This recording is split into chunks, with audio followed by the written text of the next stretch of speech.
Au palais présidentiel, les consultations pour leur part s'accélèrent et se poursuivent sous la houlette de Ferdinand Ngongo, le secrétaire général à la présidence de la République, officiellement mandaté par le président de la République, Paul Biya. Les concertations ont débuté par la région du Grand Nord. On a l'impression justement que le départ de ces ministres, M. Basile Etogo, fait justement trembler le RDPC, puisque c'est par cette région qu'on a commencé avant de poursuivre justement avec les autres régions. Écoutez, lorsque vous regardez souvent dans la nomenclature des listes des régions qui sont établies, les régions du Nord viennent en premier. Hein. Donc ce n'est pas parce qu'il y a eu ce mouvement que les gens voudraient voir dans des boules de cristal. Écoutez, moi j'ai écouté les analyses des uns et des autres. Et je pense que l'attitude que j'affiche sur ce plateau parle de lui-même. Voilà la sérénité avec laquelle je m'adresse à vous. C'est la sérénité qui est propre au parti? Oui, c'est la sérénité qui est propre au parti. Parce que les gens ont l'impression, lorsque j'écoute les analyses des uns et des autres, d'imposer maladie à celui qui n'est pas malade. Quelqu'un vous dit qu'il n'est pas malade, vous dit que non, il est malade. Mais je ne comprends donc pas quelle maladie imaginaire.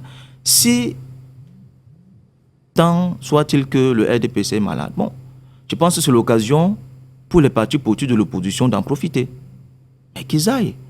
Le RDPC n'a défendu personne d'aller rencontrer ses leaders d'opposition, ses candidats déclarés.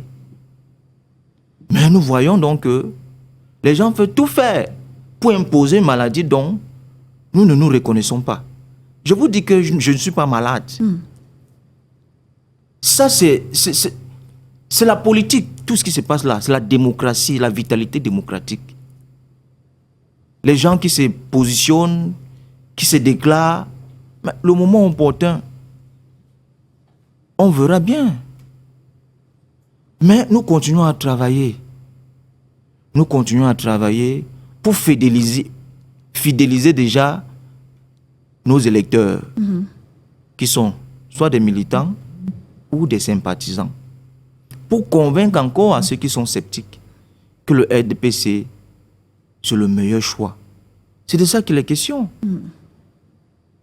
Je vous ai parlé des chiffres dont dispose le RDPC dans le Grand Nord en termes de circonscriptions électorales. Et dans une cellule du RDPC, par exemple, il y a pratiquement 16 membres, allant du président de cellule jusqu'au conseil numéro 3. C'est 16. Et au comité central, on ne valide pas une cellule si elle n'affiche pas liste pleine. Lorsque je prends le sommier politique, qui est le fichier des militants du RDPC, et je vous dis ça ici, les gens veulent me faire croire que ce n'est pas le cas. Qui d'autre est mieux placé que moi pour parler en termes de chiffres, en termes de crédibilité, qui a le mandat de parler du RDPC? Personne. Je les ai consultés ce matin avant de venir à l'émission. Parce qu'il faut que j'informe les téléspectateurs. Et je leur dis qu'ils n'aient pas peur. Je voudrais les rassurer qu'ils n'aient pas peur. Ça, c'est la démocratie. Tout ce qui se passe là, c'est la démocratie. Le moment opportun, vous-même, vous allez me donner raison. Ce qui se passe là, ça ne date pas d'aujourd'hui, hein. La politique au Cameroun ne date pas d'aujourd'hui. On a eu des moments plus difficiles que ça. En 92, avec le chairman Njon Fundi, le RDPC n'est pas mort. Le RDPC n'est pas pourtant mort. En 2011, on a connu ça. En 2018, pourquoi vous voulez donc que la maladie dont vous voulez nous prêter là, on l'accepte? Moi, je ne l'accepte pas, cette maladie. Parce que je dis, je ne suis pas malade. Par ailleurs, sur la question des concertations qui sont initiées au Palais de l'Unité par le secrétaire général de la présidence de la République, je voulais dire que le président ne suit que les travaux qu'on lui a demandé de faire. C'est le proche collaborateur du chef de l'État. Et cela est défini dans l'article 2 de l'organigramme de la présidence de la République. Article 2, alinéa 3.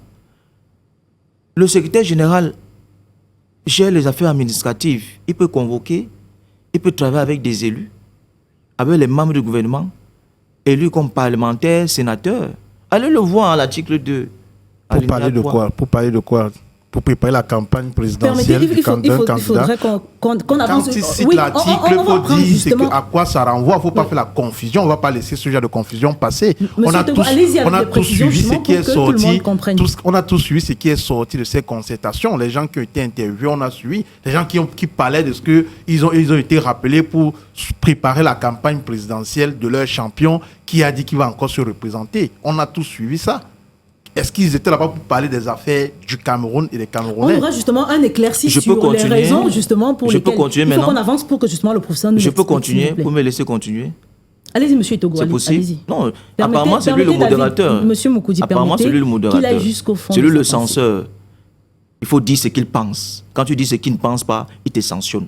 C'est ça la démocratie dont on veut. Allons-y, monsieur Togo. Et on se dit la société civile. Nous sommes en même temps dans un débat. Les gens nous suivent à la maison. Vous n'allez pas dire des choses, on laisse ça passer. Tout le monde n'est pas devant le petit écran à longueur de l'émission. Si vous voulez vous interférer dans la prise de parole de moi, je suis champion pour le faire. Hein. Je peux le faire pour vous. Hein. Mais je reste élégant. C'est une question pour nous d'éduquer les gens qui nous regardent. C'est très important. Beaucoup posent la question de savoir pourquoi c'est Ferdinand Gongo qui justement est en train d'organiser ces consultations. Il faudrait qu'on ait la réponse avant la fin de cette émission, s'il vous plaît. Allons-y. Le ministre d'État